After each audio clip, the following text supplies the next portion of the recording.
नमस्कार, आप देख रहे हैं नवादेश। हमारे भारत देश में नदियों की हालत तो आप सभी जानते ही होंगे। सरकार नदियों की साफ सफाई के लिए हर साल कोई ना कोई प्रोजेक्ट लेकर आती है, लेकिन इन सब के बावजूद होता कुछ नहीं है। करोड़ों रुपए खर्च करने के बाद भी नदियों की हालत वैसी की वैसी ही है। इसके जिम्मेदार सरकार नहीं बल्कि हम लोग खुद हैं।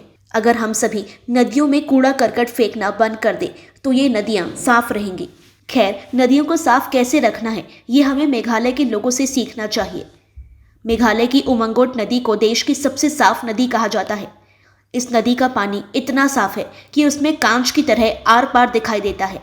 पानी के नीचे का एक एक पत्थर क्रिस्टल की तरह साफ दिखाई देता है। इस नदी में आपको धूल का एक कण भी दिखाई नहीं देगा। ऐसा लगता है मानो नाव किसी कांच के ऊपर तैर रही हो। यह खूबसूरत नदी मेघालय की राजधानी शिलांग से 95 किलोमीटर दूर भारत बांग्लादेश सीमा के पास स्थित पूर्वी जयंतिया हिल्स जिले के दावकी कस्बे में बहती है। इस इलाके में रहने वाले खासी आदिवासी समुदायों के लोग इस नदी की हर दिन सफाई करते हैं। दरअसल ये परंपरा पुरखों से चली आ रही है।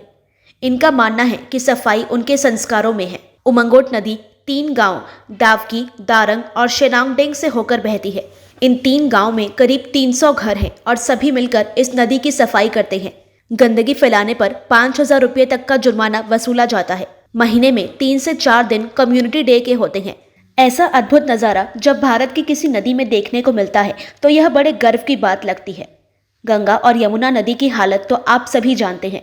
उमंगोट नदी साफ ही नहीं है बल्कि उसके आसपास का नज़ारा भी बेहद खूबसूरत है। हरे भरे जंगलों के बीच स्थित इस नदी की तुलना लोग स्वर्ग में बहने वाली नदी से भी करते हैं। नवंबर से अप्रैल तक यहाँ भारी संख्या में पर्यटक पहुँचते हैं। इस दौरान पर्यटक यहाँ बोटिंग का लुत्फ उठाते हैं, जबकि मानसून के सीजन में बोटिंग बंद रहती है। उमंगोट नदी से कुछ ही दूरी पर स्थित मावलेनडोंग गांव को एशिया के सबसे साफ गांव का दर्जा हासिल है। अंग्रेजों ने इस नदी पर एक ब्रिज भी बनवाया है। इस नदी में बड़ी संख्या में मछलियां भी मिलती हैं। ऐसा अद्भुत नज़ारा हिंदुस्तान की नदियों में तो देखने को नहीं मिलता है, लेकिन मेघालय के लोगों ने इसे गलत साबित कर दिखाया है। जिंदगी में नदियों की क्या अहमियत है ये हमें मेघालय के लोगों से सीखने की आवश्यकता है। ऐसी ही खबरों को जानने के लिए बने रहिए नवादेश के साथ। हमारे चैनल को सब्सक्राइब कर बेल आइकन जरूर प्रेस करें।